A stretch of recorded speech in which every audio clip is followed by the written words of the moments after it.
lang layuan mo na ako. Kung hindi mo pa ako kilala,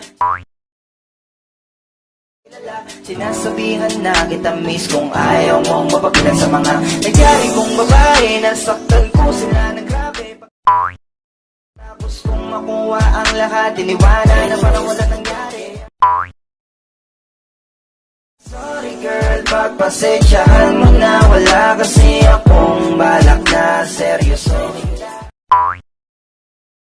Huwag kang magpaabot ng gabi. Naku, dumistansya ka na te, habang wala pa yung alak at yung ibang makakate.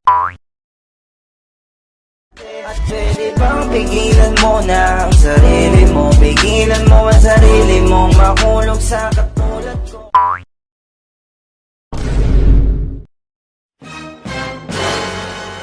Bruh.